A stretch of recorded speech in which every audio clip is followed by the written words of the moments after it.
आज हम जानेंगे 11वें तीर्थंकर श्रेयांसनाथ प्रभु की प्रथम देशना के बारे में। भगवान केवल 2 महीने तक छद्मस्त अवस्था में रहे। उसके बाद उन्हें केवल ज्ञान की प्राप्ति हो गई। केवल ज्ञान प्राप्त करते ही तुरंत भगवान ने निर्जरा भावना पर अपनी पहली देशना दी। तो जानते हैं श्रेयांसनाथ भगवान की पहली देशना निर्जरा भावना पर। तो भगवान फरमाते हैं कि स्वयं भू रमन समुद्र सबसे बड़ा है, किंतु संसार समुद्र उससे भी अधिक बड़ा है। इसमें कर्म रूपी तरंगों के कारण जीव कभी ऊंचा उठ जाता है तो कभी नीचे गिर जाता है और कभी तिरछा चला जाता है, कभी देव बन जाता है, कभी नरक में चला जाता है तो कभी निगोद में। इस प्रकार कर्म से प्रेरित होकर जीव विविध अवस्थाओं में परिवर्तित होता रहता है। जिस प्रकार वायु से श्वेत बिंदु और औषधि से रस झर जाता है, उसी प्रकार निर्जरा के बल से संसार समुद्र में डूबने के कारणभूत आठों कर्म झर जाते हैं, आत्मा से अलग हो जाते हैं, जिनमें संसार रूपी महावृक्ष के बीज भरे हुए हैं। ऐसे कर्मों का जिस शक्ति के द्वारा पृथक्करण या अलगाव होता है उसे ही निर्जरा कहते हैं। जिस प्रकार किसी सरोवर के पानी आने के सभी द्वारों को बंद कर देने से उसमें बाहर से पानी नहीं आ सकता, ठीक उसी प्रकार संवर से युक्त आत्मा के आश्रव द्वार बंद होने पर नए कर्म का योग नहीं हो पाता।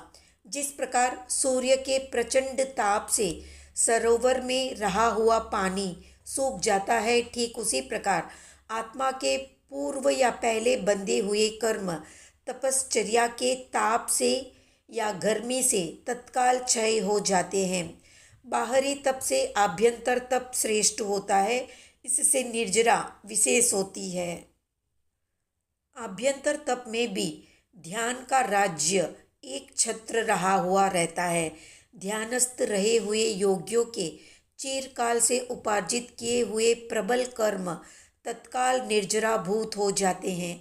जिस प्रकार शरीर में बड़ा हुआ दोष लंघन करने से या उपवास करने से नष्ट हो जाता है, ठीक उसी प्रकार तप करने से पूर्व के संचित घोर कर्म या बंधे हुए कर्म क्षय हो जाते हैं।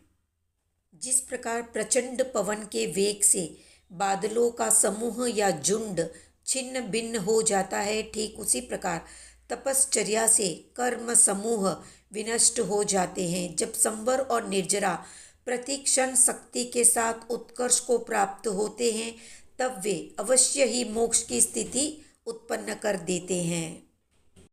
आगे भगवान अपनी देशना में बताते हैं कि निर्जरा के सकाम और अकाम ऐसे 2 प्रकार होते हैं। जो यम और नियम के धारक होते हैं उन्हें सकाम निर्जरा होती है और अन्य प्राणियों को अकाम निर्जरा होती है। फल के समान कर्मों की परिपक्वता अपने आप भी होती है और प्रयत्न विशेष से भी होती है।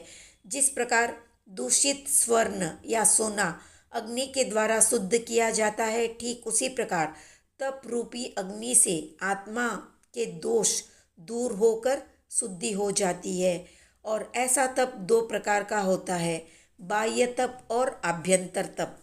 बाह्य तप है अनशन, उनोदरी, भिक्षाचरी, रस परित्याग, काय क्लेश और प्रतिसंलीनता। आभ्यंतर तप है प्रायश्चित, विनय, वैयावृत्य, स्वाध्याय, ध्यान और कायोत्सर्ग। बाहरी और आभ्यंतर ऐसे दोनों प्रकार की तपस्या से कर्मों को जलाने वाला प्रज्ञा पुरुष सभी कर्मों से मुक्त होकर मोक्ष के परम उत्कृष्ट और शाश्वत सुख को प्राप्त कर लेता है। वैसे तो जहाँ संवर है वहाँ पर सकाम निर्जरा होती रहती है, किंतु तप द्वारा की हुई निर्जरा विशेष रूप से होती है। उससे आत्मा की शुद्धि शीघ्रतापूर्वक हो जाती है। तो ये थी संक्षिप्त जानकारी 11वें तीर्थंकर श्रेयांसनाथ प्रभु की प्रथम देशना से संबंधित। तो आज का प्रश्न है, छद्मस्त अवस्था में भगवान महावीर का प्रथम शिष्य कौन बना? कमेंट में बताएं। वीडियो पसंद आया तो लाइक शेयर सब्सक्राइब करें।